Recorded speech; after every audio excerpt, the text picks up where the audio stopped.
What's up, everybody? We are live. It's Tuesday night, 9 p.m. Means one thing. It's Fairway to Heaven on the All About the Birds Network.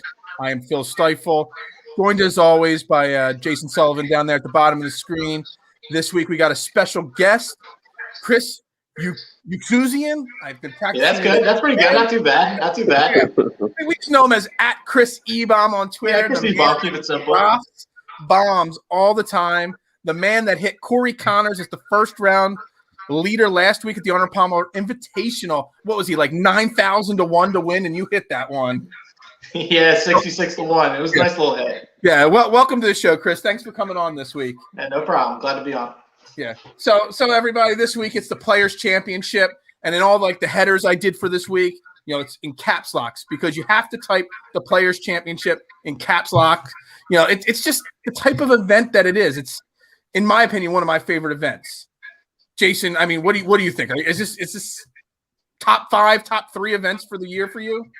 Oh, top 5 for sure. I just love that it's carnage every single year. It's like you never really know what to expect, and it doesn't matter how safe your lineups feel on Thursday morning. By the time Friday comes, you're not feeling safe anymore. I'm sure the same thing with your bets too. So it's exciting though. Yeah. Is it a tough week to bet, Chris? Oh, absolutely. Thanks for having me on. Yeah, this is really tough because there's so many different winners. Webb Simpson's won, Siwoo Kim. There's been so many different winners, and nothing goes with these guys. It's carnage, like he said, in the pretty much in the summing of everything. And anyone can win this event. You know, there's a lot of risk reward, and it's whoever's playing the best. This usually goes down to guys that have been consistent, not missing the cut. So we'll see what happens this week. I mean, so betting wise, I mean, literally, like you said, anybody can win. I mean, the last 7 winners have ranged from, you know, people that have never won a major, like Ricky Fowler had never won a major. Well, he still hasn't won a major, but you know, he hadn't had any big wins in his career at that point. You know, Tiger's won it. Nobody has ever repeated as champion of this event.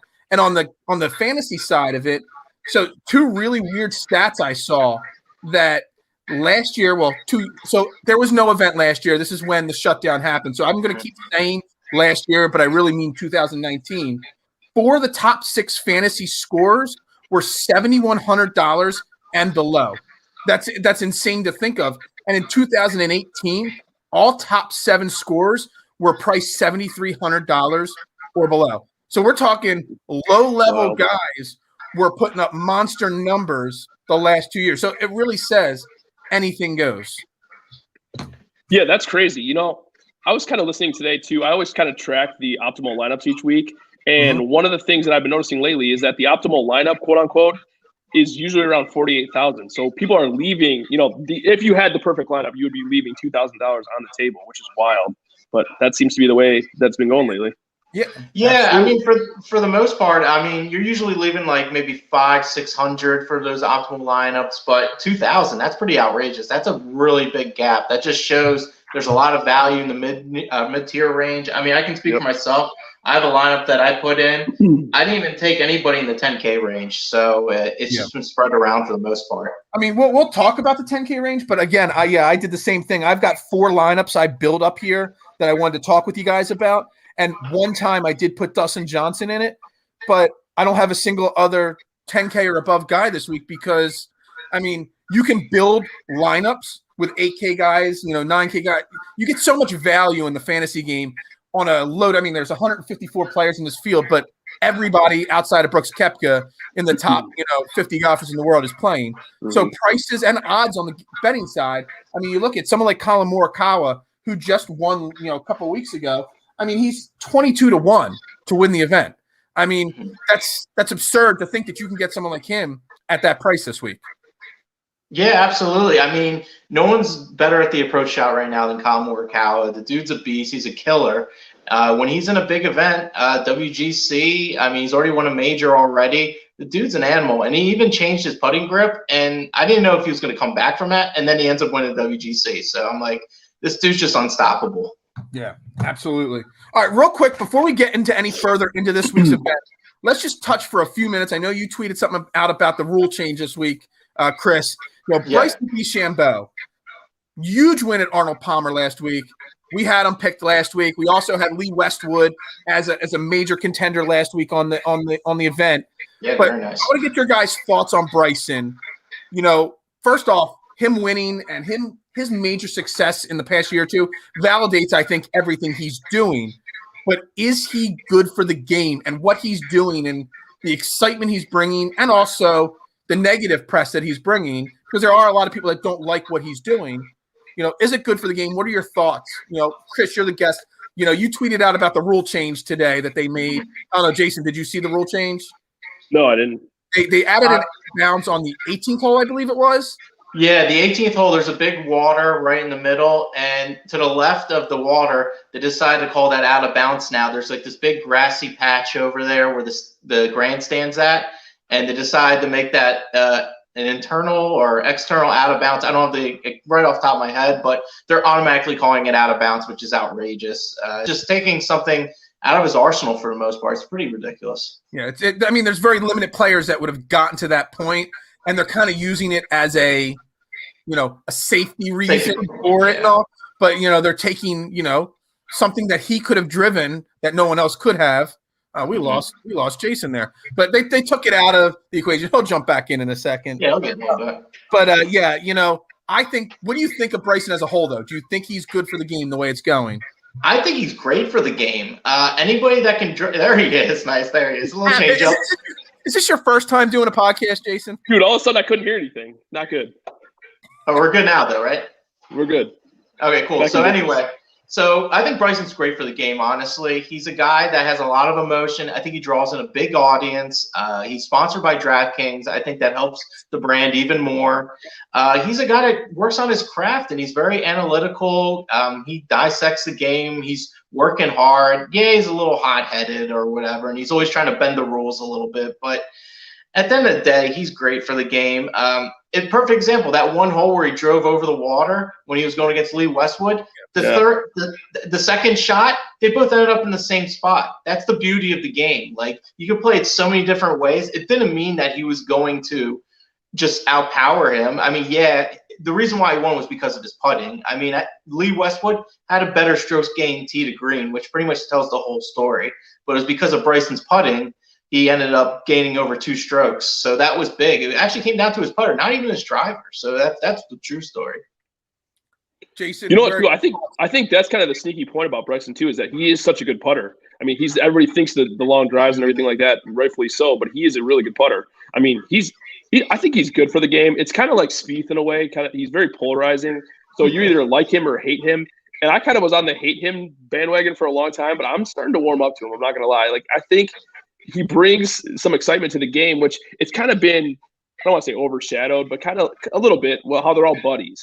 I kind of like the rivalry a little bit, like kind of back in the day with Phil and Tiger, how there's, you could tell that they didn't always love each other, And so I think that I don't think these guys love Bryson, but I think they know he's good for the game. And you've seen guys like Brooks Koepka come out and say, different digs at Bryson along the way. So I think it's good for the game. Yeah, two things I touch on. So first off, they just released like literally a couple days ago tickets on sale for this week. There's a limited amount of fans again. They said they sold out the entire week's worth of tickets that they were allotted to in less than an hour. And a lot of the PGA people that, put these tickets on sale say people like Bryson are the reason why they're selling out tickets, literally less than an hour, 2,000 to 5,000 fans every day, whatever it is, sold them out instantly because people want to see him. But, they were talking. I was watching live at the Players Championship all day today at work. And I forget which duo was talking, and they were talking about, is he good for the game? And David Duval, and I forget who the other one was, but the other person on the screen at the time said that they should put restrictions on his equipment and stuff like that because he's bending the rules, as you say, or stretching the rules. And I think that's awful to think that you're going to restrict the rules, just because this guy hits it further. And it's not just the hitting the further; it's the science that he's putting into it. It's not just the power, and I think that's kind of unfair to do that. Yeah, honestly though, there was one rule he did kind of bend the rules with a little bit. He was on the fringe on one hole, and there was a sprinkler head, and he was looking to putt the ball. But honestly, I don't think he had to even putt that way. But he's so used to roll for like a whole club length, and he got out of like that somewhat rough fringe, and he ended up getting on like the putting green. Well, he was like almost on the putting green. It was like a great look. I remember what you're talking about, and that's not breaking the rules. That's just using the rules to your advantage. Absolutely, I'm all for it. I mean, use anything you can. Honestly, he's that smart to figure that out. Like everybody should be that smart. You can't knock a guy for finding something out. They were more talking on the Golf Channel about his equipment and the way he plays the game because he even brought whoever the other guy was on the channel was like, well, he'll still be the longest driver on the tour, but maybe he'll just come back to the field a little bit. And once he said that, I was like, that's a really lame, argument to have just because a guy's out hitting the entire competition. No, it definitely is too. I mean, what if it was the shoe was on a different foot? Say he was just the best putter on tour by far. Are you going to make changes to regulations in the putters? I mean, that's ridiculous to me. He still does. It's funny though with Bryson though, because it's like as soon as you warm up to him a little bit, he does something a little questionable. Like I don't know if you guys saw when he hit that shot in the bunker. I think it was 16 or 17, and then he hits it out of the bunker and he goes, "Oh, worst bunkers on tour." It's like at Arnold Palmer's course, you're going to say that, but I don't know. He just kind of keeps you honest a little bit with your love for him. Spieth kind of does that in a way too, though. But Spieth is along the same lines too, where it's like you kind of either like Jordan or you hate him. But I feel like when he's playing well, like he has been, it's good for the game. So I have no complaints with Bryson. No, I'll tell you what about Jordan Spieth anyway. When I was watching him play, he did not lay up once. He literally went for the hole every time. I mean, it rolled past just by centimeters, but he was not laying up by any means necessary. So I got to respect that. No, Jordan. We talk about Jordan Spieth almost every single week and how good he is for the game. So we're big Jordan Spieth fans, and Jason loves Jordan Spieth. Me, I just love when certain players, again, Bryson DeChambeau too, when they're on their game, it's good for the game. It's the Tiger effect, Tiger got me into golf basically. So whether you like them or not, polarizing characters, there's not enough of them in golf. And any which way you look at them, if they're polarizing even a little bit, it's good for the game. It gets more eyes on it, gets, the prize pools on DraftKings, up. It does all that great stuff. So, all right, let's jump right into the Players Championship. I'll start with you, Jason, because you do a lot of coursework research. What are the keys on this course, or at least the top, couple categories that you're looking at that really make a difference on this course? Again, the TPC Sawgrass, it's just over 7,100 yards. It's not the longest course on tour, but it's got a lot of weird quirks to it. Yeah, it does for sure. So it's a Pete Dye design course, which we know a lot about Pete Dye design courses. The weird thing about these kind of courses, especially this one, is that no certain type of player really wins. Like Chris kind of brought that up earlier in the show, kind of saying there's no really rhyme or reason if you look at past winners. It's a little bit of everybody. So I kind of like that a lot because you never know really what to expect. Approach is probably the most important stat this week. You're going to have to be good with your irons. It's definitely a second shot golf course. The interesting thing for me is it's been known in the past as a less than driver course, But then you have somebody like Bryson who, gained so much off the tee. Is Bryson going to try to, quote unquote, break this course? I mean, he might. So it's going to be interesting to see what he does. So, yeah, I think it's also a week where you're not going to weigh course history as much because it's kind of a crapshoot. So recent form is going to be super important this week. I'm going to want guys that are playing well recently. And there's a lot of interesting calls. I feel like there's a lot of people that don't, quote unquote, fit the course, like Bryson, Spieth, and those guys. But are they interesting plays on DraftKings? Definitely. And anything to add about the course there, Chris? Yeah, you brought up a good point about the approach shots. It's an approach shot course. It's not a long course, so I don't think personally Bryson's going to benefit from it. I mean, I know he can overpower some courses like he did with Winged Foot and Arnold. Well, Arnold Palmer kind of fits like a longer course, so it actually worked out to his advantage. But birdie or better percentage, I feel like, is a big deal because you got to be able to really score at this course, and it's a feast or famine course. You can get real hot or you can get really bad real fast. And I actually think that strokes gain off the tee is kind of important here because you got to be able to hit these fairways. It's not just about distance, but it's about accuracy hitting these fairways because you got to set up that approach shot and give your chance at least for a birdie or eagle. Yeah, I agree with all that. The only other one I had written down, I mean, I kind of always feel that when strokes gain approach is one of the key factors, strokes gained around the green is also a key factor. Mm-hmm. I think that's, big this week as well. Mm-hmm. But yeah, like you guys have said, 100 times, this week could be, it could go in 100 different directions, on where we're looking at this week. I will say I did write down when we get into the fantasy aspect of it, I wrote down the top, 10 names in the last 36 rounds in shots gained to approach. And outside of Morikawa, some of those names that are on the list will be surprising, in the sense that, they're not names you're thinking about playing or betting. So it'll be really interesting to look at. And also, I wrote down strokes gained, the best players recently on peak dye courses. And I really think that because peak dye courses are a little different, I really think that's something you have to take into account when you're, making your bets and your fantasy lineups. So the top 5 guys and strokes gained on peak dye courses recently: Tommy Fleetwood, Dustin Johnson, Adam Scott, Bryson DeChambeau, and Rory McIlroy. So even though, we talk about the distance and everything else, some of those numbers out there say someone like Bryson or Rory or DJ, the longer hitters, might still be able to have some success on this course this week.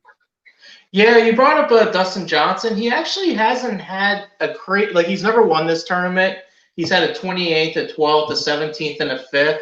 So, I mean, he did have a 5th, don't get me wrong. I mean, Dustin Johnson, when he is on his game, he is the best golfer on tour. It's just when is he going to do that? You just don't know. That's his main issue. And that's why you typically don't bet him because, honestly, the field is really good. Even the young guys are good, like Zalatoris and Sam Burns and Victor Hovland and Colin Morikawa. These are just the young guys. I'm only talking about like the John Rahms of the world and everything. The whole field's stacked. To take a guy at 6.5, 8-1. Dustin Johnson's at this 12-1 range. It's kind of intriguing, but it's fast. His history hasn't really been all amazing. Well, it's just since we started Dustin, do you have any thoughts on him? Jason, because he is the highest priced guy on DraftKings. He's 11-2. There's only 4 guys 10K and above because Brooks Koepka's withdrawn from the event with that knee injury. Do you look at Dustin Johnson as someone to play in DraftKings level? I don't think so. Kind of for the same exact reasons, too. He's played here 11 times.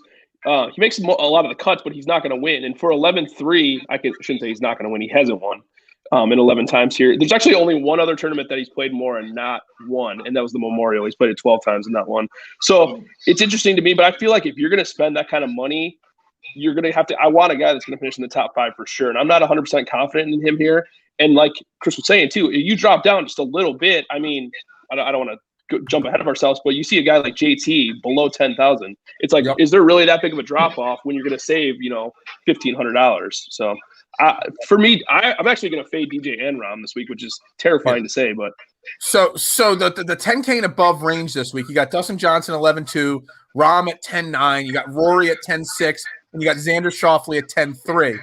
Personally, I'm fading all 4 of them this week. I'm not even betting any 4 of them this week. I just think the prices on DraftKings and actually their cost of, their outright winning odds, I just don't think there's enough value in any 4 of those guys this week to really jump off the page. Yeah, I mean, if I'm looking at one guy, Rory's already won, so I'm not too concerned about him trying to win again. I think he already went over that hump, and I think he just accomplished it, and that's what it's done with. And again, no one's ever repeated as champion, and technically he is the defending champion. He technically is the defending champion. If I had to take somebody here, I would maybe consider Xander just because he's been so consistent. But is he going to win? Probably not, but he's just Mr. Consistent. So if you're looking for points with that kind of tier, that would be the kind of guy I would lean towards. I'm going Rory. That's probably going to be the only guy I play over 10,000. I just like his – he's not been great, quote-unquote, for him. But, I mean, T10, T6, cut, T13, T16 in his last 6 events. So he's been really, really solid. Mm-hmm. He has 5 top 12 finishes here, too, so he likes the course. Obviously, he's the defending champion. So he's played really well here. But I just think one of these weeks he's going to break through, and if he putts, I think he wins. And so I'm kind of hoping I get there early on Rory this week. Yeah, no, absolutely. All right, let's jump in that 9K range. You already, kind of, hinted at Justin Thomas at 9,900. But, I mean, this 9K range, a lot of these guys, most weeks, when they're not major events, are in the 10K range. You got Thomas, you got Bryson, you got Webb Simpson, Morikawa, Victor Hovland, Patrick Cantlay, Tony Finau, and Patrick Reed. I mean, all these guys are winners or week in and week out top 5, finishers. Chris, you want to start? Any of these guys you like this week that you want to jump at first? Fantasy-wise. Yeah, fantasy-wise, I think Colin Morikawa is pretty much a lock you have to play. You saw him pretty much the WGC. He scored a 64. I mean, the guy can go on monster tears with his approach game. I think Patrick Cantlay is actually a really good play as well. He's playing really consistent. He's a West Coast guy. He was supposed to be playing on the East Coast here, but he had a dehydration issue of some sorts. He doesn't play a whole lot of tournaments. He's had a lot of rest for the most part and everything, but he doesn't play a whole lot. But when he plays, he's unbelievable. He's in the top 15, and now that he's had the time to adjust to the East Coast and everything, I think Cantlay is kind of a sneakier play there. They're my top 2 9K plays, so I'll let Jason go next. So those are actually my top 2 9K plays as well. I think my top 2 bets I want to make this week too to outright win the event. So exactly. So I think JT is underpriced. I think that makes him a play right there. Obviously, he hasn't putted all that well. He's kind of been going through some personal stuff with his grandfather passing away and all that stuff. But I have faith in that he'll bounce back at some point. Cantlay, for all the reasons that Chris just said, he kind of fits the model of the player that I think can win here. Good tee to green, solid birdie or better, good scrambler. Like he just kind of has all the tools. It's just a matter of putting it all together. One other play that I really like this week is Webb Simpson. Obviously, he won it 2 years ago, or I guess that would be 3 years ago now. But great iron player, great putter. He's best on Bermuda, even though these aren't traditional Bermuda greens. But I still like the way that his game sets up for this course. So those are my favorite 3. This range, I feel like you could easily start all your lineups in this range and be very happy with it. I mean, that's exact for Webb Simpson. The exact words I wrote down. I didn't write down anything else other than elite iron and putter. That's all I wrote down. But I do like him a lot. Well, Webb Simpson's very accurate off the tee. He hits a lot of fairways, which is real important. And we didn't even talk about Victor Hovland. The guy has been crushing it left and right. He's always giggling and smiling out there. I swear he's high as a kite. He's just out there having a good time and everything. He always kind of looks laughs the whole time. He hit like a 10 on one hole, and then he like rips off like eight birdies in a row. But I love Hovland there. And you're not scared of Hovland after the weekend he had last week? No, I mean, he was basically in the top 5 going into the weekend, was he not? And then he just completely fell apart last week. Yeah, he was for the most part, but he's a guy that brushes it off. Like, he just laps the whole time, and he just, like, doesn't care. So that, like, normally, yes, I would fade a guy like that, but Victor Hovland, I just don't think he phases him. And, like, Tony Finau, the guy just consistently gets, like, top 15s, 10s. He's a fantasy machine. So, I mean, if Jason says recency form is going to be important this week, is there anyone hotter on tour than Tony Finau? I mean, 31st, 4th, 2nd, 14th. There's last 5 events. And an interesting stat here, the last 13 winners have had a top 23 or better before they won the Players' Championship in the same year. And, I mean, well, top 23 or better at the Players. Sorry, that's a different stat there. So the last 13 winners have had a top 23 or better at the Players. His best finish is tied for 22nd, so he does fit that category. I was talking to Chris before we came on the air. I was saying that Tony Finau is going to win a big event this year. It's a matter of when he thinks it's going to be the Masters. I would like to put my money that this might be the week that fifth place Tony pushes through. Fifth place Tony. No, I would love to see that, honestly. I love Tony Finau. Like we've talked about before, like I feel like he's going to be one of those guys that when he gets one, he's probably going to reel off 4 or 5 in a year or two. Yeah. I mean, he's such a solid golfer, and he's good in all aspects. It just seems like he just can't put that Sunday round together, which is kind of, in a way, what Rory's been doing lately. It's like he starts off so hot and then kind of fades as the weekend goes along. And Hovland did that last weekend, too. I just have one point about Hovland real quick, too, while we're on it. He's one of those guys, like Chris was saying, too, that he just kind of shrugs it off. It's like, he comes off – he starts off so hot last week. I think he was 5th going into Saturday. Has that blow-up day or two, and it's like he doesn't even really care. He came out and said last week, I don't even like playing Florida. It's like you don't like playing Florida, but you keep reeling off these top 5 finishes or top 7 finishes every single week. So it's like I sure like to see those courses that you do like. So, yeah, he's just one of those young guys, like kind of seems like he's always high, like a free spirit, doesn't really – I'm hoping he likes to play overseas because I got him for the Open Championship 80-1. So I'm hoping he likes to play over the pond. So that's what I'm hoping for. Real quick, I'll get just a yes or no because he is the top fantasy scorer there is out there on a regular, consistent basis. Bryson DeChambeau, yes or no to play on fantasy or to bet on this week? Both of you. I'm saying no. No for both? I'll favor him on both this week. He just came off this win. He's had 2 wins before, but they've come off of so he had the win and then he had the break and then he played. One time he had a really bad finish and then the other one was pretty decent. This is the first time he's going to be pretty much playing a tournament after a victory the next week. And the field's so good, and it's a shorter field. I don't know if he's going to be able to tear this course up as much as he did Arnold Palmer. So I'm fading on both. Okay. Jason? So this is kind of a foreshadowing moment. But so first off, I'm going to fade him on fantasy. But I actually already bet him. I bet him Saturday of last week. So I did not know he was going to win, obviously, at that point. I got him at 20-1. So wow. I like those odds for him. I definitely am going to stay with that. Yeah, that's a good bet there. You got to if you're betting on golf, even if you're betting small like me, looking at the futures and looking ahead. I mean, it's really important, because we'll get into it when we talk about Chris's betting philosophies and all later in the show. I mean, he got Tony Finau at 33-1 to win the Masters. I mean, he's not going to come anywhere close to that number any further down the line. So right, exactly. I have a question for you guys. What do you think Bryson's price would be this week had the pricing come out after he won? So he's 9,700, but say he came out after the win. He would be in the 10K range for sure, maybe 10.3, 10.5. He's at 15-1 to win now. He might have started, at that point instead of come down to that point. Yeah, I think he would have been easily in the 10K, but they got the pricing out early because of the Millionaire Maker and everything. Right. So that's they wanted to get as much action as possible to cover themselves. So. Mm-hmm. But, I mean, I think there's going to be a lot of action on him because he did win last week, and people are going to see that. They're going to see the bombs and everything. So I don't think he's a good guy to play for daily just because if you want to actually – it depends, like, what tournament you're going to play. If you're going to go for the home run swing and go for, like, the Millionaire, you don't play Bryson. It just isn't there. But if you play a smaller one and you think he's going to have a good day, then you play him in the small tournaments. Yeah, absolutely agree. All right, let's get into that 8K range real quick. Again, just like the 9K range, there's a lot of – big name players that have been playing really good golf this year in it. You start with Scottie Scheffler. You got Berger, who just won a couple weeks ago. Matsuyama. We've talked about Spieth, Tyler Hatton, Paul Casey. There's a lot of names in this range. I don't know who to go first here, but Jason, Chris went first in the 9K. Give me your top play. It's probably Jordan Spieth, but since you love him so much, no. All right, your top 8K rated guy. So I have a bet on Spieth as well. Okay. So I am actually not going to play. Totally right.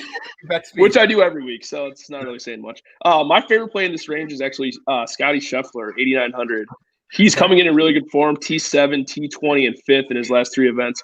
It's his first time here, so obviously first-time guys don't have a ton of success here, but I think he fits the model for this course perfectly. He's a birdie or better king, really good tee to green. If he can putt at all, I think he's gonna be set up for a big week.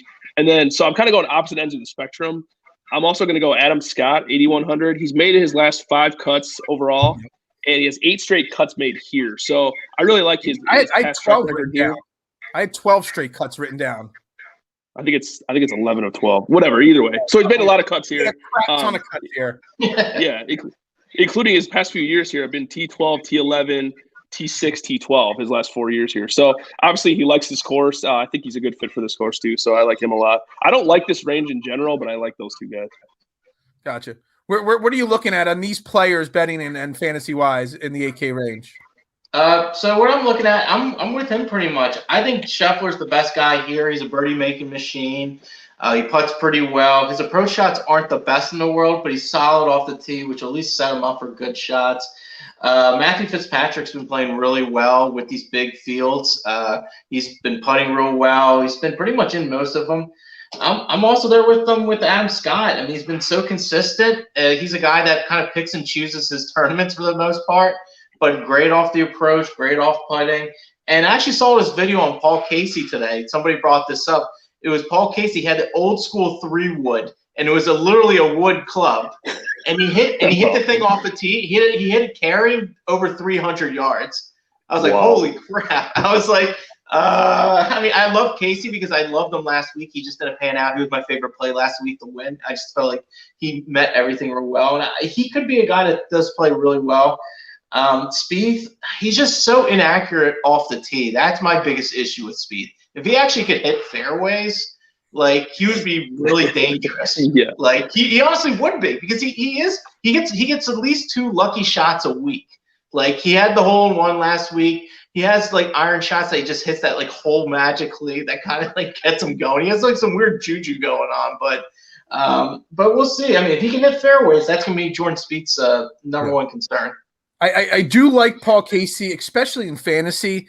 You know, he's had a withdrawal and a missed cut here in his last 2 events, but he does have 3 top 25s before that. He's playing great golf this year, and I think because of his withdrawal and missed cut in his last 2 times playing here, he's going to have I think ownership percentage in fantasy is going to be huge this week. There's going to be a lot of, money or picks on certain players, so getting somebody that can have a low ownership is going to be super key. And I think they're going to fade Paul Casey a lot. And I think his recency form really is, you guys touched on pretty much every one of my 8K guys I like there.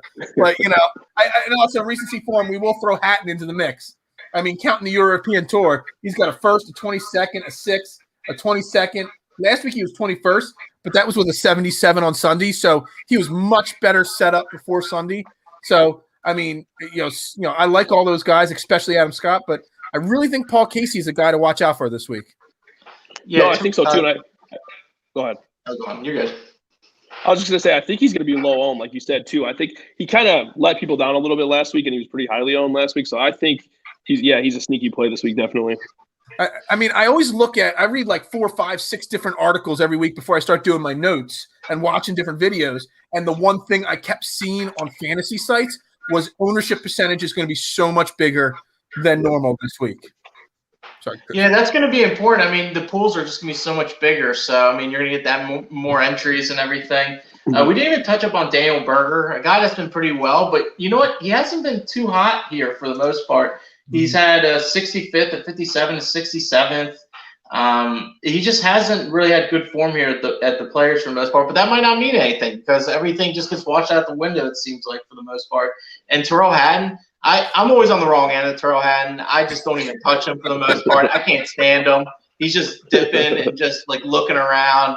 I don't know. I just don't like him that much. I'll be honest with you. He's lost me some money, so he's on my no list for sure. One final note on Adam Scott. It's totally random, and it doesn't mean anything this week, but he does have more rounds in the 60s at this course than anybody else in the field. He hasn't played as many times as Sergio or Phil Mickelson or some of the other vets that are in this field. He's got more rounds in the 60s than anybody else. So, I mean, I'm a big believer in the single round slates. I've made more money betting, doing fantasy for single rounds than anybody else.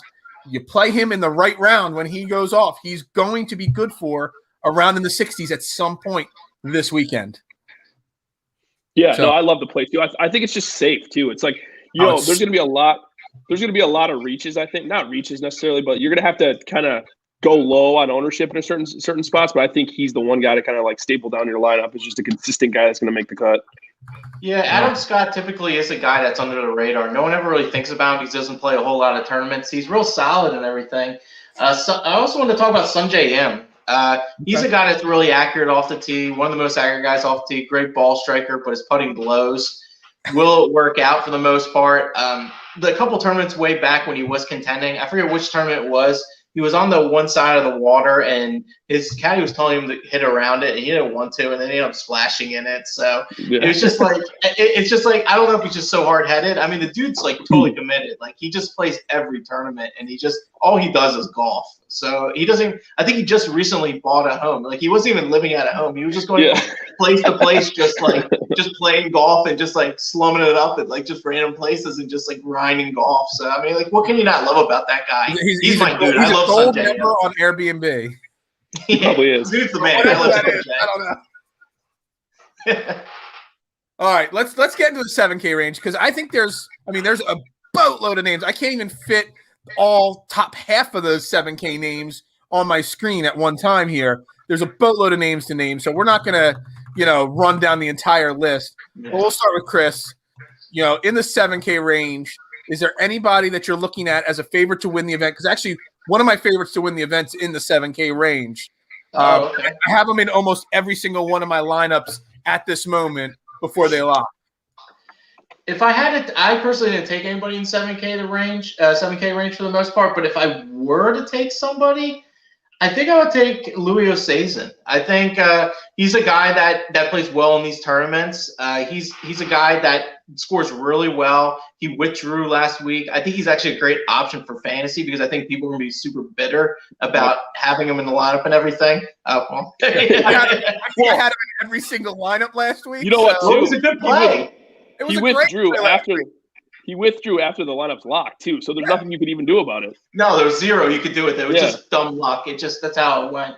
Another guy that I liked in the 7K. Actually, when I look at the lineup that I made, I have 4 guys in the 7K range in my lineup. So that's pretty much a majority of my lineup. So 4 guys I have are Tommy Fleetwood, Joaquin Niemann, Will Zalatoris, and Abraham Ancer. Those are the 4 guys I have.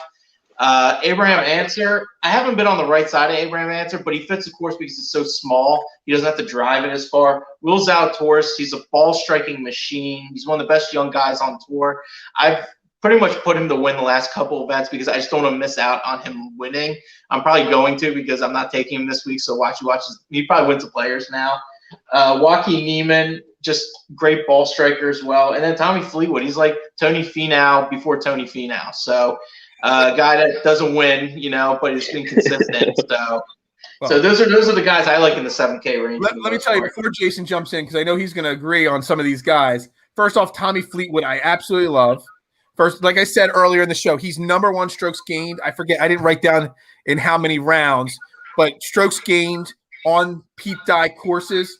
Plus, I mean, he's got a 5th here. He's got a 7th at this event. Last week, he finished in the top 10. I think everything is lining up for a big Tommy Fleetwood week, and I think he's at 45-1 to win the event. I think that's great value on your bet there. Mm-hmm. And Abraham Ancer, he's like Mr. Consistency to me. I play him almost every week that he's in the event. He finished 12th here 2 years ago, whatever. And his last 5 tournaments he played on Pete Dye courses, he's got 4 top 10s. And the one time he didn't finish in the top 10, he finished 11th. So I think everything fits for him to have fantasy-wise a fantastic week. And even at 70-1, I mean, I think you're getting some really good value there at 70-1. Yeah, no, I agree. I actually love all those plays. They're all on my list. A couple other ones that I like. I like Billy Horschel this week. I think he's going to go super low owned. He's a guy that if he heats up with the putter at all, I think he can contend, which I like at that value. Love Kokrak this week too. He's a really good iron player. 2 top 10s in his last 2 tournaments that he's played in, so I like him. Other than the guy, you know what? My sneaky play of the week, actually, I have 2 of them in the lower 7Ks. I like Ian Palter a lot this week. He's had a lot of success at this course. He's kind of a guy that nobody likes because of all the Ryder Cup antics and everything like that, but he's solid, especially at courses he likes. So I like him as a guy that's probably going to make the cut. And also Chris Kirk. I like him as a kind of a lower end sleeper right Chris at 7K. Kirk's another sneaky play on. I mean, I wouldn't bet him to win the event, but No, I mean, his last 5 events, he's got a T2, a 16, a missed cut, an 8, and a 16. I mean, they're really solid performances, and he's made 7 out of 7 cuts here. And in 2015, I mean, he was in the final group going into the final round. So he was, on the leaderboard. He just had a really bad Sunday in 2015, fell to, for a tie 13th. But I love Chris Kirk. If you're going to play any of the high-end guys and you need a cheap, sneaky guy to balance out your lineup, I think Chris Kirk's great play this week. Mm-hmm. One other name I'll throw at you guys. He's made 16 straight cuts here. He's 7,500 in the 7K range. Sergio Garcia. I wouldn't bet him to win, but at 7,500, if you're going to make the cut, 7,500 is a great value to have pretty much a lock to make a cut. Yeah, I think he's definitely going to make the cut. He's just fit for this course. He's been playing it for a while. I think he's definitely going to be low owned. I mean, maybe not like super low owned, but enough that I think he's going to benefit that you're going to be able to get a cut from him. Guys wouldn't even talk about, though. Sam Burns, he fell off like immediately after that Sunday, and everyone just forgot about him. Like he's just like nobody. The guy could go off at any point. He's great off the tee. Yeah, his putting is really good. I mean, that's a real strong suit, his putting. He's really good on Bermuda grass putting. That's also really important as well. And if you're looking at a guy that's a ball striking machine, Russell Henley, he's a guy that's one of the best at ball striking on tour. Will he win? Probably not. But like in like a top 20 spot or a top 30, I think he's definitely a viable choice. Well, that was a really great segue because I did say earlier in the show, last 36 rounds, strokes gained approach, which we all agreed is one of the top, scoring things to look at this week. Morikawa's obviously number 1 in the last 36 rounds. Russell Henley is number 2 in strokes gained on approach in the last 36 rounds. So that's really key. Other names in the top 10, Keegan Bradley, Matt Neesmith, Dustin Johnson, and Justin Thomas, Zalatoris, who's also in the 7K range. Fenow, we didn't talk about him yet. Lanto Griffin, who me and Jason always love in fantasy for his value, and Ches Ravi. They're the guys, the top 10 strokes gained approach, in the last 36 rounds. Jason, any thoughts on any of those names? Or I have one or 7K, but I do want to touch on them. I do like Lanto too. I pretty much play him every single week. He's just one of those guys that I just like. So pretty much if he's not, 8K or above, I pretty much going to play him guaranteed every single week. I think he's a lot of value this week. I think he's 7,300. So I think it's a good value. It's not a guy that's going to win, but I think a top 25 is definitely in the cards for him. I think a guy that you kind of want to fade this week is Harris English. He's a guy that simply has never made the cut at this event, and he's been in terrible form for the most part. I think he's a good guy if you're going to be playing matchup plays for the entire tournament. He's a good guy to attack for the most part. If you know that like there's a good golfer going at him, you're going to lay a little bit more juice than you want to. I think that's there for a reason, and I think he's a good guy to avoid this week. As far as another guy in the 7K range that I'm looking at, let me see, where is he at? You know what's crazy too about English, where you brought up English, is that he was so good for so long, almost for like a whole year. He was just absolutely on fire, and then he won, and then after that, it was just like he just fell off a cliff. He has been so bad for the past few weeks. Yeah, I mean, if you would have talked about like 3-4 weeks ago, even he would have been on my notes every single week. I don't even have him written down as a good or bad play because I'm just numb to him. I'm just writing him off as someone not to focus on at all. Yeah, his putter's been so hot last week. I just don't know if that's going to happen this week. Guys that aren't typically good putters, Connor's not really a good putter per se, and he actually had a pretty good week putting.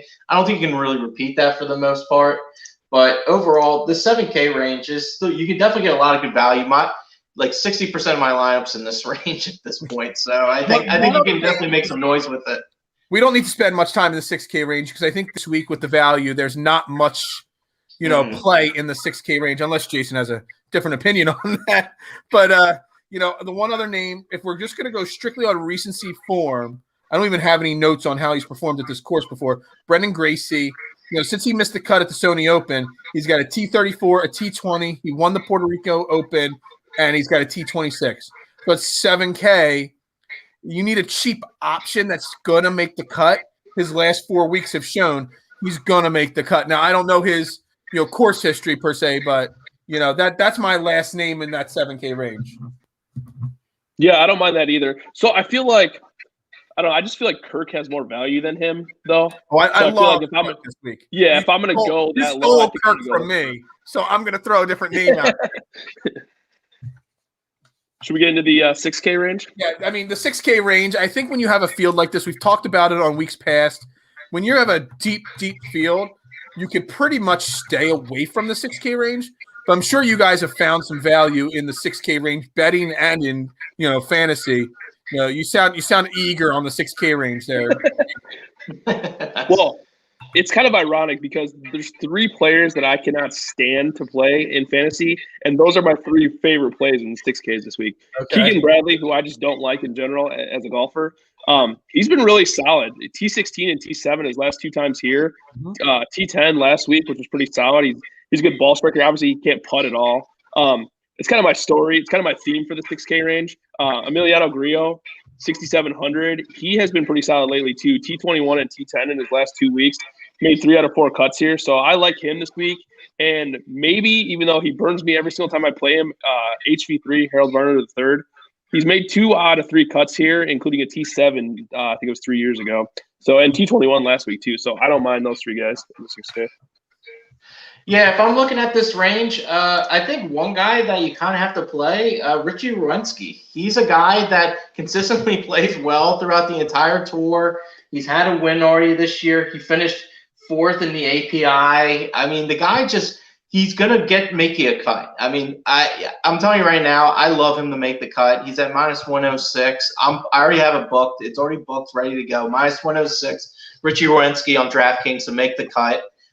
He's a guy that's just been playing unbelievable. In a star-studded field, he gets lost in the mix, and he's a guy that if you need somebody low just to make the cut, or maybe make some noise on top of that, he's your guy. Yeah, I mean that was the only name I had written down in the 6K range, so I don't even have anything to add to that there. Oh, okay. I just think there's so much value in that 9 to 7K range that I probably won't have a single lineup, in the with somebody in the 6K range probably. I have 2 more deep dives. So Mackenzie Hughes, for whatever reason, he always pops up in the optimal lineups. I've been really studying those, like I said, too, and he pops up in the optimal lineups quite a bit, so I don't mind him. And then another one is Andrew Putnam. He has 2 top 5s in the last 2 weeks. Kind of interesting. Coming in good form. I think he missed his only cut here, or I think he was cut in his only time here. But I think that's worth a shot. Maybe like 1 or 2 lineups. We got Greg checking in here. He's saying these greens are playing totally different than in years past. With the overspeed, Texas swing putters playing like pent grass. Yeah, exactly. I think I heard a little bit about that being talked on Golf Channel earlier today. Yeah, so there's one more guy I'm looking at the 6K range. He is a ball striker. His putter's pretty terrible, but you never know. Maybe he can get you through a cut. Doc Redman, he's a guy that, he's a ball striking machine, and he's pretty accurate off the tee. He's not going to kill it off the tee, which you don't really need, but he's accurate, and he's accurate with his approach shots. His putter's just garbage. So if it's somewhat okay, he'll get you through a cut. All right, let's build a lineup real quick, guys. This is what we do, Chris, every single week. We build a lineup. We take turns as the guest, the special guest, Mr. E-Bomb himself. All right, now we're talking. You get to make the first pick, and so the rule is we make sure no matter how bad this lineup is, we place a bet, even if it's just in a dime lineup. No, I'll play this. I'll play this lineup. I'm excited. Let's do this. So you get first pick. Who are you starting our lineup with this week? I'm starting with Colin Morikawa. I feel like he's the guy that can win it here. Easy one there. Fine. No, you go second this time. Yeah, you can go next there, Jason. No, you go. That was 9,400. He drops our average to just over 8,100. You go ahead this time. Oh, you want me to go? All right. Age before beauty. I'm going to go Adam Scott because he's on DraftKings, one of my favorite plays this week. So we're playing Adam Scott because he's going to make the cut for sure. Right, I like it. All right, I'm going to have to go value here. Well, not that. I'm going to go Zalatoris. Nice. I like Zalatoris. And to think that we've talked about on this show so many times Will Zalatoris, and yet he's only rated at 7,600 on DraftKings right now. I mean, the guy's been in the 9K range at points this year, depending on the field. That's how deep this field is, that he's 9,600. I think my only worry with him is that, I mean, he's a young kid, but he's played like 7 weeks in a row now at this point. So I feel like the wheels are probably going to come off at some point, but he's been a top 15 machine. So Yeah, I mean, he's no wolf over here, just assigned to call it quits over here. At least he has a little bit of a backbone. Absolutely. Right. All right, Chris, you're up. We're at 8,300 is our average. 8,300 is our average. Okay, let me see what we got. You can go any way you want. We'll fix it based off of however you pick. Okay. Let me see. I'm going Joaquin Niemann. Okay. We didn't even talk about him much, did we, at 7,700? I think he's a guy that can go off and he can get birdies left and right. And I don't need him to win. I just need him to score consistently, and he's that kind of guy.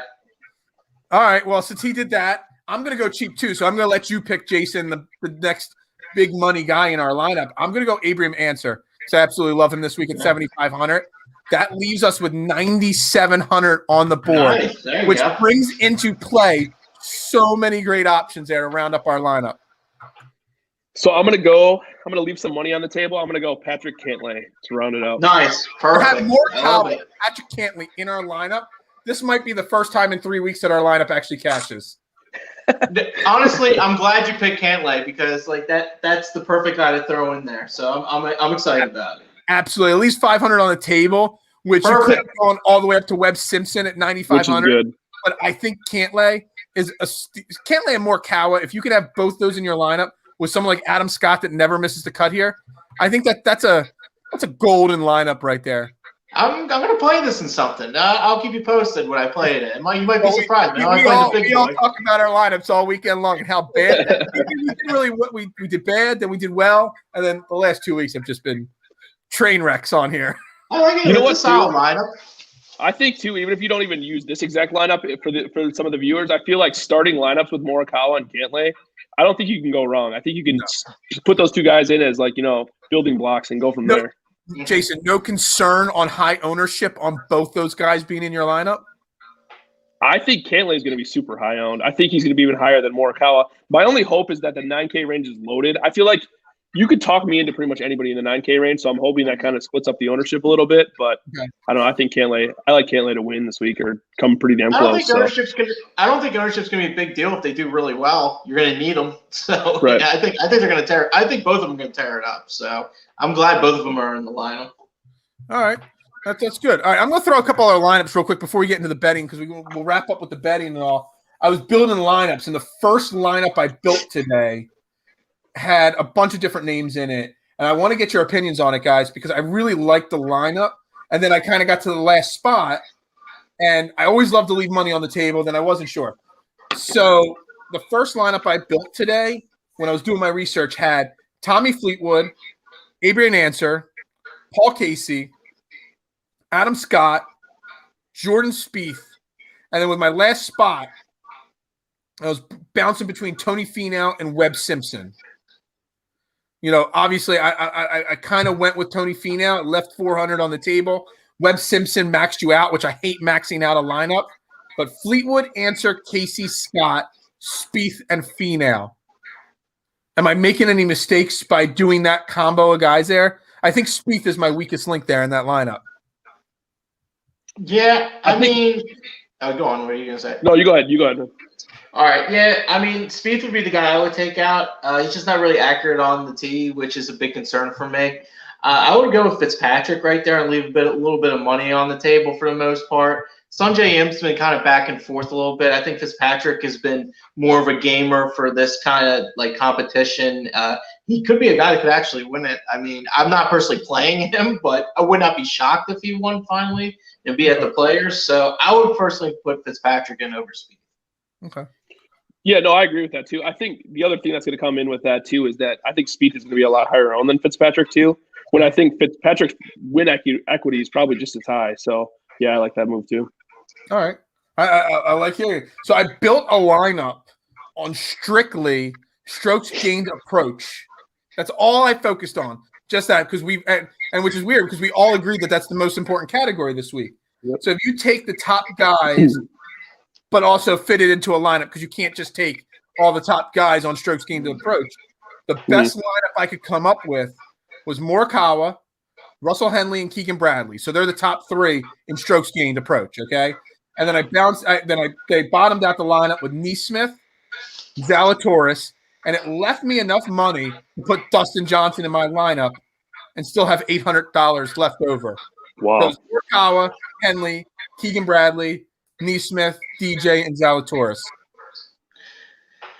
Yeah, I mean that's a pretty good lineup. I mean, I don't know how well Keegan Bradley's going to do per se. I mean, what is he at the 6,900 range? You're saying, right? He's at 6,900. Yeah, 69. Yeah. 6,900. All he has to do is make the cut, and he pays off. Oh yeah. I mean, definitely making the cut. If you're looking to go kind of different routes with that, I would possibly look at Maverick McNeely or possibly Sebastian Munoz. But I mean, yeah, if you need him to make the cut. I think that's definitely a possibility. Like this course is like this is probably the hardest week that I probably handicapped since I've been honestly this tournament is just all over the place. I mean, you got to be good off the tee, you got to be good with approach. No consistent winners. You don't have any good history of like, hey, these kind of guys always win and everything. This is just who's been the most consistent, who doesn't get cut, and you just got to ride with those guys. Agreed. Jason, any thoughts on that lineup? No, I think that's a really good lineup. Yeah, I don't really have any tweaks to it. I think I would go with that. All right. Let's get into the betting because this is what Chris Ebom, the man, does the best over there. I mean, he's on where are my notes? Hold on, I lost my notes. Off the Tee Matchups. That's his show. It's OTT Matchups on Twitter. He's got a great YouTube channel. He does some great work over there. This guy doesn't just bet outright winners. He bets matchups. He bets rounds. He pretty much finds every odd that works in the favor of the bettor and nails them pretty much week in and week out. I mean, again, you had Chris Connors, his first-round leader last week. I mean, that was a huge, huge win for a lot of people that listen to you. Before we get into our betting, because we've talked about on this show that there's more to golf than just the 4-round daily fantasy lineup and the outright winner. I talk about the single round daily fantasy slates all the time. What are your key things you're looking for when you're betting matchups or single round leaders or any of the other, smaller bets that you're making on a week to week basis? So if you're looking like more specific, like round betting for the most part, I'm pretty much fading every good putter. Like that's ridiculous because there's guys that are like 5 over on putting, like it's just outrageous. And then there's guys that are like -3, -4 putting.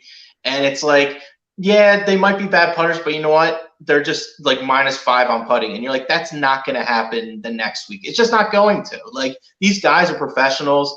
Putting is so up and down for the most part. I usually like looking at strokes gained off the tee, approach.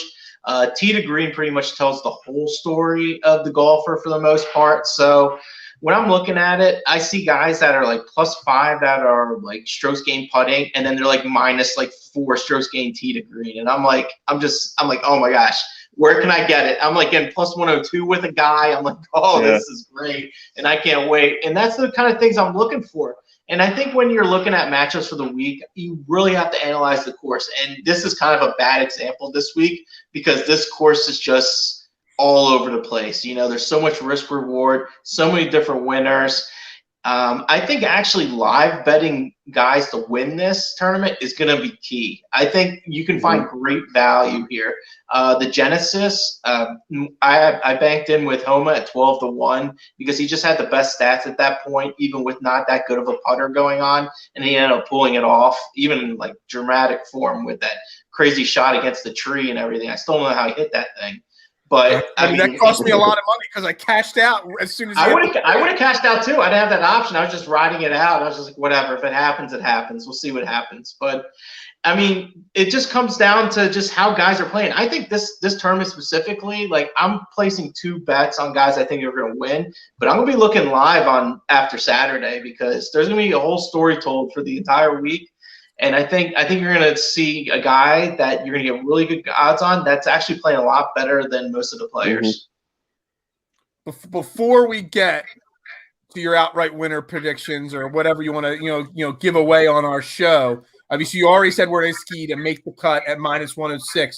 Are there any other bets already in advance that you see that are great value bets or really strong candidates to win this week on those side bets, the matchups or the other things to make?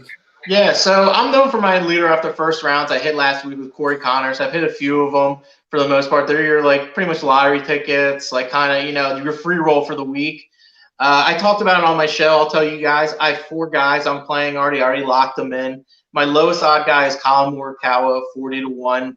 I have him ranked 7th strokes gained total in first round play on Pete Dye courses. There's not a lot of data on him. He only played that 1 round last year, and he tore it up for the most part. So I'm not too concerned with him not getting much experience here because the guy's an animal, and he can get hot right off the bat. He can get hot at any round. So I think the first round could definitely do it as well. Siwoo Kim is 90-1. He's a former Players Champion. He's a rise and fire golfer. He does not know how to spell layup. He just fires away for the most part. He's known for being a first-round beast. I've seen him multiple times on top of the leaderboard. I haven't been able to cash on him yet for being leader after first round, but I know he's been around that part. He ranks 5th in the field in consecutive GIRs. I think that's important if you're going to get some scoring back and forth a lot, because you're going to need to get those GIRs, the greens and regulations, to get those birdies, those eagles. And he's just real comfortable at this course. He's a past winner, and I think he's going to be firing right away. And that's a guy I won at 90-1. And I got 2 really big odd guys. Alex Norton, he's 125-1. I have him ranked 2nd in strokes gained total in the entire field on first round strokes gained total within 4 years of data on Pete Dye courses. He's played 4 first rounds here, and he at 125-1. I absolutely love him. I think he's definitely worth a flyer. He doesn't have mind-blowing stats. He's not a guy you're like, oh, he does this great or this great. He's just a solid golfer. I guess if his strong suits are strokes gained around the green, like you were talking about before, and his putting. He did post a top 12 at the Genesis, which is a really tough course to play. Yeah. So for that reason alone, also, like for 125-1, I would be more than happy to play that. And Rory Sabatini, 125-1. He's been super cold. I'm not going to lie. He's missed 3 straight cuts. I'm not playing him to win. That's not what I'm looking for. He's ranked 5th in the field based on Pete Dye courses for first round play. That's what I'm concerned about. He's had 8 first rounds played at the just pretty much these kind of courses. So there's a lot of data backing it up. It almost falls into that Corey Connors that I had last week, because Corey Connors did not have a really good run at the Arnold Palmer as far as scoring well and just finishing the tournament for the most part. And he after the first round, he said, I have the skills to play well here. I just finally put it together. And Roy Sabatini, I wouldn't be shocked if he pulls it off, because he does play well here in first rounds, and nobody's talking about him. He used to be like, why is that guy up in the first round leaderboard? And hopefully we can cash with him 125-1. Well, I'm just going to tell you before I get to Jason, I'm going to make a bet on each and every one of them. Corey Connors. So I'm going to bet each and every one of those, at least a small unit on it. I mean, when I'm looking at these, I don't really play a lot of the high end guys, because it is first round and it's very volatile for the most part. Anybody could be up there in first round. I mean, if someone's feeling froggy and they want to leave, they're going to just be firing away, and then they're feeling good with their putter. I'm telling you, I see it all the time. I'm watching PGA Tour live, and I just see these guys just not even caring, just free swinging. And you got a free swing in golf, I play golf, and I'm still trying to work on everything. And one guy told me my shoulders were too tight when I'm swinging my irons and stuff. And no one ever told me that in the years I was playing. Once I got a little loose, I started, just the ball started popping a little bit. I was like, oh, okay, all right. And I think a lot of these guys, the first round, they just don't care. And they're the pressure's not on them. And these guys that aren't that good, they're just free swinging. And that's what I try to take advantage of. We've never had somebody describe it as free frogging or whatever you just said. Fairway to heaven here. Yeah, you got to do frog, you got to leap. That's my new favorite phrase, by the way. I'm going to start using that all the time. All right, we're going to dive into Jason. I want your top bets to outright win this week. Because, again, on this show, Chris is the best when it comes to the matchups and the first round leaders and all those things. But I think we've done a pretty damn good job on this show of picking winners. I mean, we've had 4 or 5 outright winners, and we've done this show 7 or 8 times. Wow, that's really good. We're between the two of us. One of us picks the outright winner almost every single week. So exactly right. I got 7 names written, and I haven't decided on my picks yet. So I'm going to listen to you first before I make my decisions. So I put 3 bets in, like I said. I don't know if I did it Friday night or Saturday morning last week, but I got Spieth at 28-1, Bryson at 20-1, which obviously that was before he won, so I didn't know that at that point. And then JT at 18-1. And then I was kind of looking for longer shot winners, and I was having a hard time kind of coming up with one. So I think I'm going to kind of do what Chris was saying and just kind of wait until later on in the weekend. Mhm. I do have one more bet, which is Sungjae Im at 55-1. But I think I usually do like 5 to 7 a week. I think for my last 2 or 3, I'm probably going to wait to see how the weekend goes. Maybe bet Friday night just to see, how things are shaking out. Yeah, I agree with that because I'm really stuck. So I actually don't have anybody written down to outright win that is below 22-1. So the 4 names that are 22-1, I'm looking at 4 different names, and I'm not going to bet all 4 of them right now. I'm going to bet 1, maybe 2 of them, and then we'll see, like you said, going into the weekend. But if I'm going to bet one of these guys, I'm going to throw all 4 names. We've talked about all 4 of them multiple times today. Patrick Cantlay, Webb Simpson, Tony Finau, and Colin Morikawa. I kind of feel like I have to bet Morikawa and Finau actually this week. Is that the right way to go, or should I be only betting one of them or the other 2? Where should I go, Chris? I mean, honestly, Colin Morikawa is my favorite guy to win this week. I mean, he's a ball striking machine. He's a beast. I mean, he plays well in these big kind of tournaments. I mean, he's my favorite guy to win at 22-1. I can't knock you for taking Finau because I love Tony Finau. It's just I'm personally not taking him at this point because I'm kind of banking him to win at the Masters and have that storybook ending of winning at the Masters. It's only because you have money on the Masters. That's the only that's the only reason why. But I think he's going to play well because he plays well everywhere. So I can't knock you for taking Finau. All right, I got 2 guys I'm looking at in the 40 to 45-1 range, and we talked about him. I talked about him before. I loved Tommy Fleetwood this week. He's 45-1. And Paul Casey at 40-1. Again, these lines were when I did my research at like 9 a.m. this morning. So some of these numbers might have changed since then, and I haven't placed my bets. I think if I'm betting Morikawa, I'm also betting Fleetwood, hands down. Or do you prefer Paul Casey, or should I stay away from those 2 guys? Guys. Yep. You want to go? Guys. No, you go ahead. All right, okay. All right, that's fine.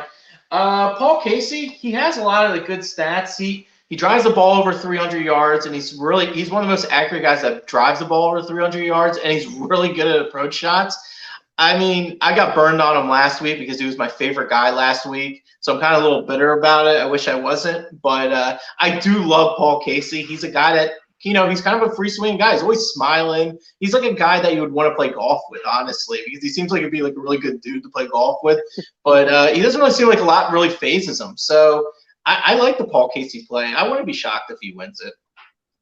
Jason? I like the Casey. I definitely like the Casey play better than the Fleetwood play. I just am not. I think Fleetwood is going to do well. I think he's going to be good for fantasy.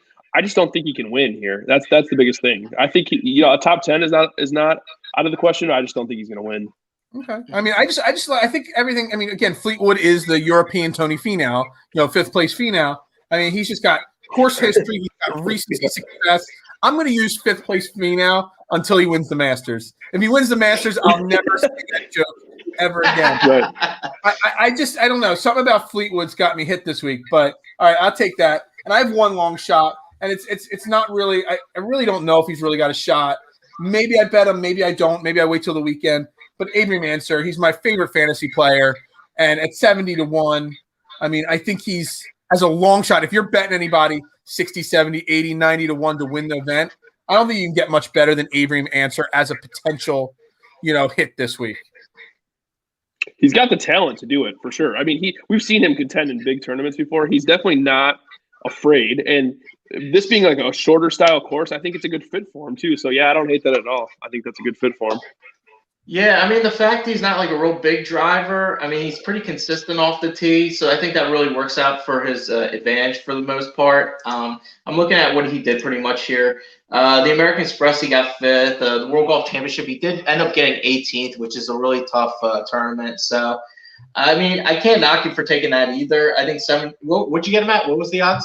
70-1 he was at. 70-1. I know a lot of guys I've been talking to, they're real big on Answer. I'm just always on the wrong. I was talking to you before. I'm always on the wrong end of Answer. Right. So I'm going to take him in fantasy. Paul Casey. I've always been on the wrong. I like Paul Casey this week, and I'm leaning towards Fleetwood because I've had a lot of bad, experiences with Paul Casey. Sure.